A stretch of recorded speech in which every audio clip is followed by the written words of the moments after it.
नमस्कार मित्रों, आप सभी का एक बार फिर से पॉलिटिकल सैनिटाइजर में हार्दिक स्वागत है। हम देख रहे हैं कि देश की अर्थव्यवस्था लगातार गिर रही है, चाहे उस पर कोरोना संकट के कारण हो या फिर हमारी राजनीतिक कमियों के कारण हो। फिर भी देश में मजहबी विवाद उभर करके निरंतर सामने आते जा रहे हैं और मजहबी द्वंद्व बना हुआ है। हालात ये है कि हिंदू हिंदू को ही गाली देने लगा है या हिंदू हिंदू को ही देशद्रोही ठहराने लगा है। तो इन्हीं सब के बीच में मैं आपके बीच जो टॉपिक लेकर के आया हूं वह है सांस्कृतिक हिंदू बनाम राजनीतिक हिंदू या वास्तविक हिंदू बनाम राजनीतिक हिंदू। हालांकि इन दोनों में भेद कर पाना बहुत मुश्किल है, फिर भी आपके बीच में इन दोनों शब्दों के बीच में एक अंतर लेकर के आया हूं, जिससे कि आप समझने का प्रयास करेंगे और इन राजनीतिक हिंदुओं यानी अंधभक्तों से बचने का प्रयास करेंगे, जो कि राष्ट्र के लिए उतने ही ज्यादा खतरा है जितना कि पाकिस्तान में उत्पन्न हुए जाहिल जिहादी अपने राष्ट्र के लिए खतरा है। हालांकि पाकिस्तान में जो उत्पन्न जाहिल जिहादी हैं ये आज की दिन नहीं है। 1990 के पहले जब पाकिस्तान पूंजीवादी खेमे यानी अमेरिका, इजराइल और सऊदीया के खेमे में हुआ करता था, उस दौर में ही यह जाहिल जिहादवाद पनपा और उसने पाकिस्तान को नेस्तनाबूद कर दिया। हालात कुछ कुछ भारत के आजकल वैसे ही होते जा रहे हैं। खैर, फिलहाल हम सांस्कृतिक हिंदू या वास्तविक हिंदू और राजनीतिक हिंदुओं के बीच में अंतर को समझेंगे। तो सबसे पहले कि सांस्कृतिक हिंदू है कौन या वास्तविक हिंदू है कौन। ये हम हैं और हमारे पूर्वज हैं जो सदियों से हिंदू परंपरा या हिंदू संस्कृति को मानते चले आए हैं। चाहे हम आस्तिक हो या आस्तिक नहीं रहे हो, नास्तिक रहे हो, फिर भी यदि हम अपने भीतर यह बात बताए रखते हैं कि हम हिंदू हैं तो हम हिंदू रहे हैं। उदाहरण के तौर पे आप समझ लें कि यदि आप वैष्णव मत के समर्थक रहे हैं तो भी आप हिंदू हैं, यदि आप शैव मत के समर्थक रहे हैं तो भी आप हिंदू हैं, यदि आप शाक्त मत के समर्थक रहे हैं तो भी आप हिंदू हैं। यदि आप इन तीनों में से किसी भी मत का समर्थन नहीं करते हैं या इन तीनों की प्रतिक्रिया स्वरूप या वेदों की प्रामाणिकता पे प्रश्न चिन्ह लगाते रहे हैं तो भी आप हिंदू हैं। जैसे उदाहरण के तौर पे बौद्धिस्ट हैं तो आप हिंदू हैं, यदि आप जैनी हैं तो भी आप हिंदू हैं, नास्तिक होते हुए भी। यदि आप सिख हैं और सनातनी भी हो या गैर सनातनी हो, आप वैष्णो देवी जाते हो या ना जाते हो, लेकिन आप हिंदू हैं। हालांकि पाकिस्तान की जो जाहिल जिहादी मानसिकता जिन्होंने खालिस्तान फोर्सेस को बढ़ावा दिया 80 के दशक के पहले, वह यह साबित करने का प्रयास करते हैं और द्वंद्व पैदा करने की कोशिश करते हैं कि सिख हिंदू नहीं है। फिर भी सिख इस चीज से समझ लें कि वे हिंदू हैं और इसके लिए गुरु गोविंद सिंह का यह प्रसिद्ध वाक्य है, सकल जगत में खालसा पंथ गाजे, जगे धर्म हिंदू सकल भंड भाजे। यानी यह प्रमाणित करता है कि सिख हिंदू हैं, ये सभी सांस्कृतिक हिंदू हैं।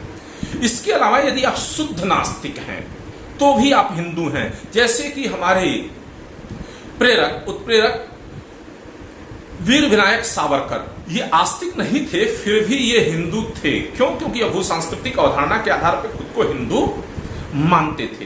तो सांस्कृतिक हिंदू होना कोई बुरी बात नहीं है, ये बहुत अच्छी बात है। हम भी हिंदू हैं। यदि इन सब के अलावा आप महर्षि कपिल के सांख्य को मानते हैं तो भी हिंदू हैं, ये रविदासी पंथ के हैं तो भी हिंदू हैं, कबीरपंथी हैं तो भी हिंदू, सब के सब ये सांस्कृतिक हिंदू हैं। इस संदर्भ में मैंने 2-3 साल पहले एक वीडियो भी बनाया था, मेरे यूट्यूब पर पड़ा हुआ होगा कि आप उसको देख सकते हैं कि हिंदू धर्म का विकास, हिंदू धर्म दर्शन का विकास। तो सांस्कृतिक हिंदू होना बहुत आसान है और इसी से हमारी ख्याति वैश्विक स्तर पर रही है और हम विश्व गुरु के रूप में जाने जाते रहे हैं।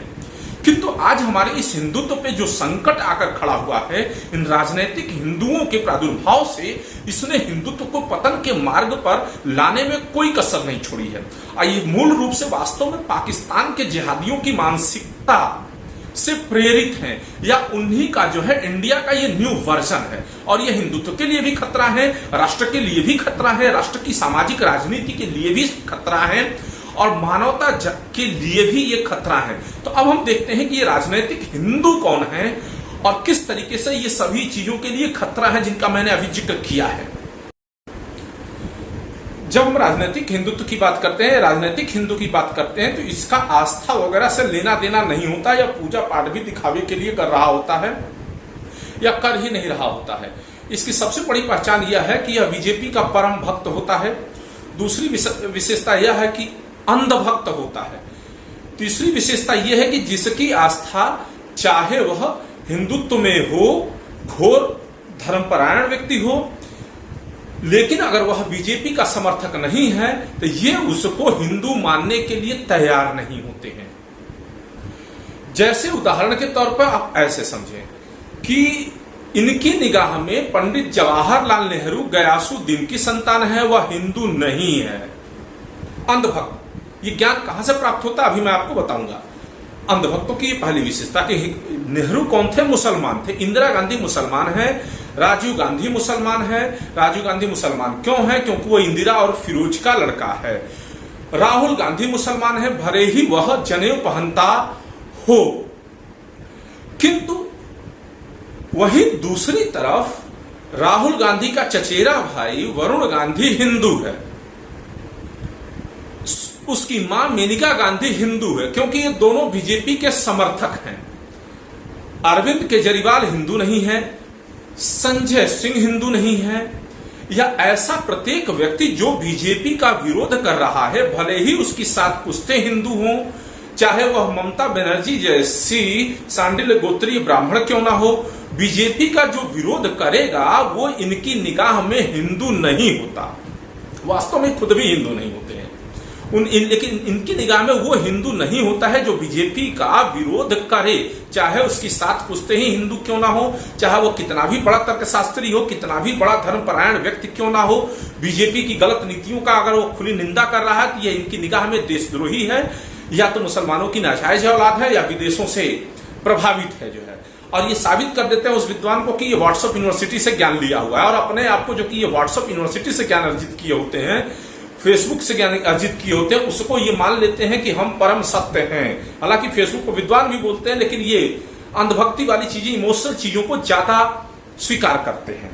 तो ऐसा क्यों है? इसलिए तो सबसे पहले इनकी एजुकेशनल स्टेटस को समझें कि ये बड़ी आबादी में बहुत पढ़ा लिखे नहीं होते हैं, हाई स्कूल इंटरमीडिएट तक पढ़े हुए होते हैं। अगर ये उच्च शिक्षा लिए भी होते हैं तो बीए एमए की जो डिग्री है ये कुंजी से पढ़ करके बीए एमए किए होते हैं।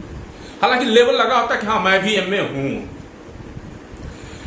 तो इनकी शैक्षणिक योग्यता ठीक से पढ़ाई नहीं की होती है, तो इन मर्मों को, राजनीति के मर्मों को ये समझते नहीं है। विशेषकर अगर दूसरे फील्ड का थोड़ा विद्वान भी है और अंधभक्त है तो उसका मूल कारण है कि वह राजनीतिक दर्शन को समझता नहीं है।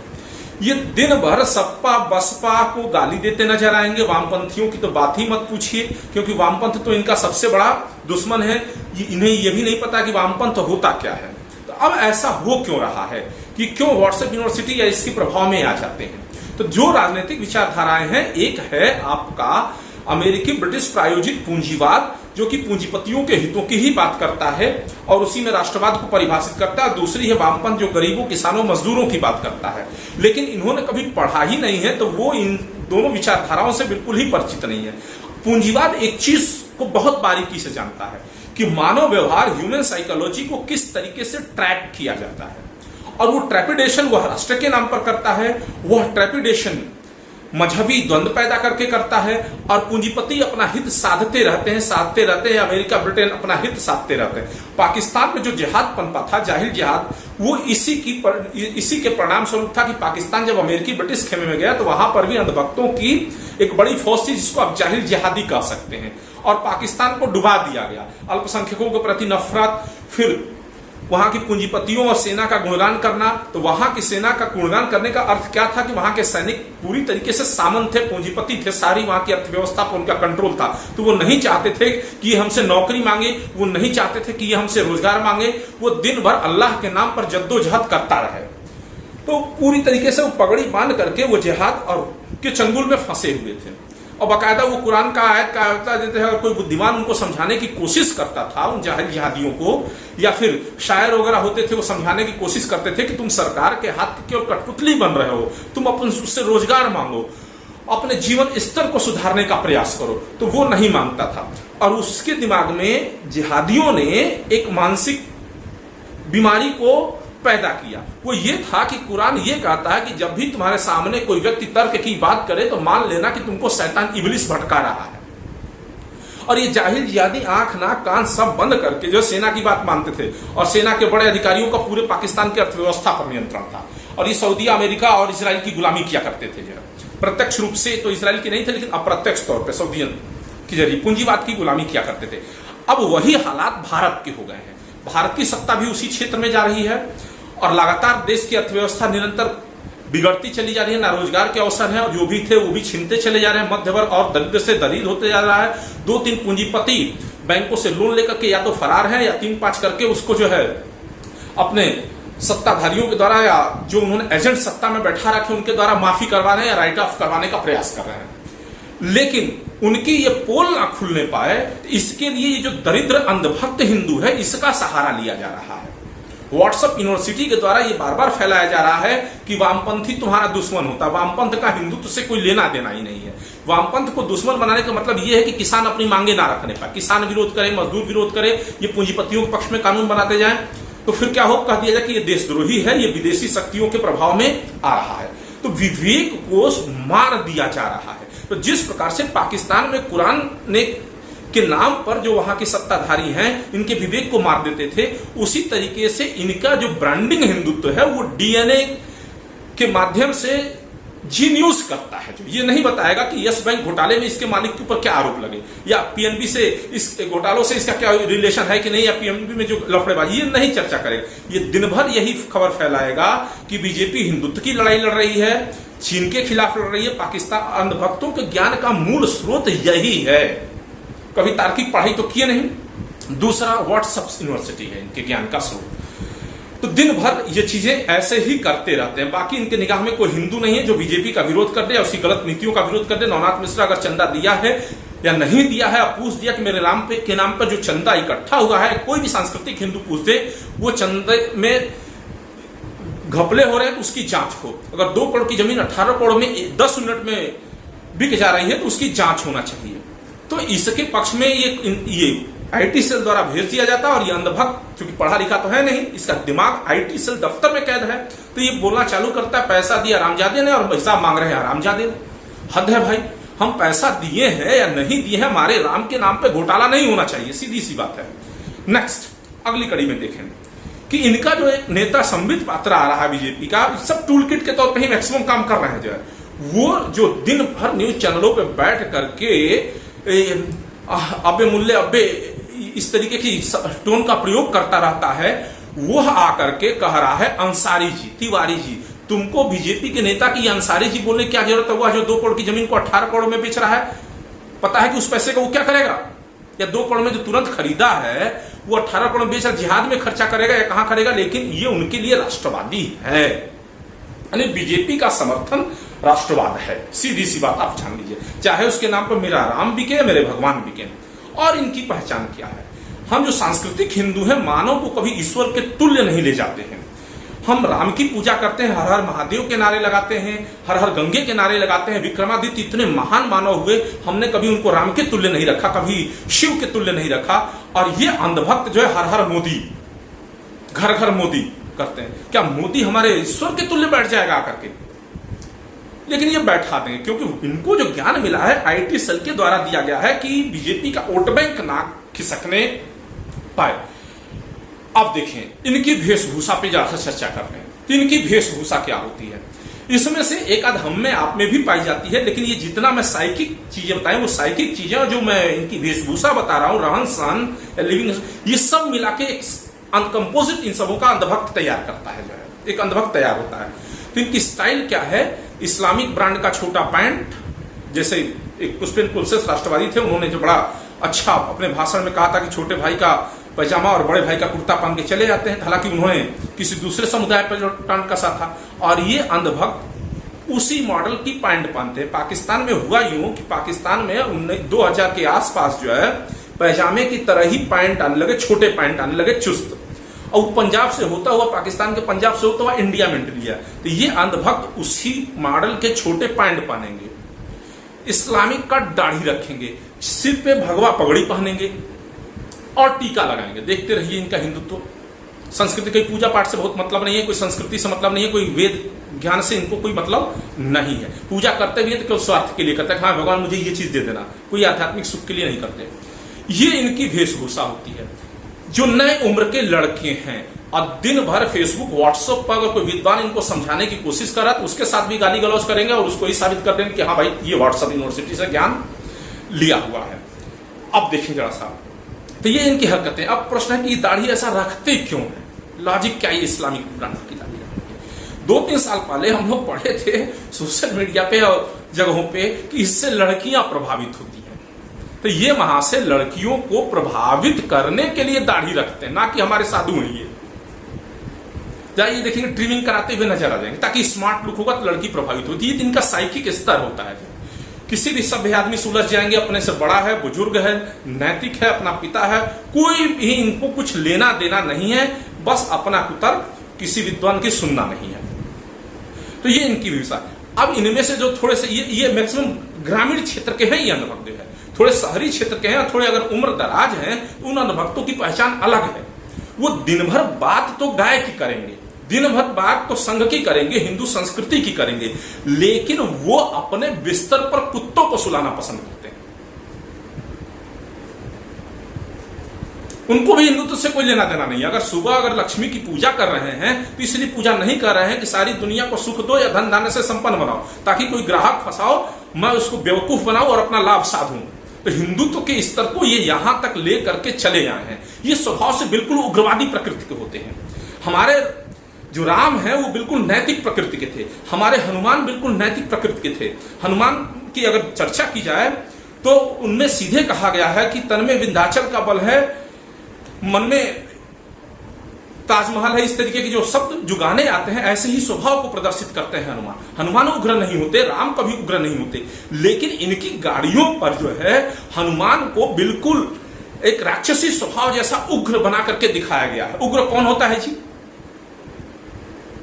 जिसके पास तर्क ना हो, भावनाएं हो, आम आदमी उग्र होता है। राम और हनुमान इस तरीके से उग्र चेहरा नहीं बना सकते जो कि तुमने उनके उग्रवादियों के रूप में उनका चित्रित करने का प्रयास किया है। जो है ये कुछ वैसे ही है जैसे कि मध्यकाल में जो अरबी जिहादी वॉरियर्स निकलते थे आतंक फैलाने के लिए, डेंजर चेहरा लिए हुए, ठीक उसी तरीके से इन्होंने हनुमान का चित्रण कर दिया। गाड़ियों पर टैग है।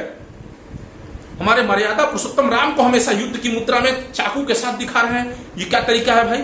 वो हमारे भगवान हैं, हमारे आराध्य हैं। वो कोई अरबी हमलावर नहीं है, वो कोई आतंकी नहीं है, वो कोई उग्र व्यक्ति नहीं है कि तुम उसको उग्रवादी साबित करोगे। तो हमारे ईश्वर की जो इमेज है उसको भी इन सबों ने खराब करके रख दिया है।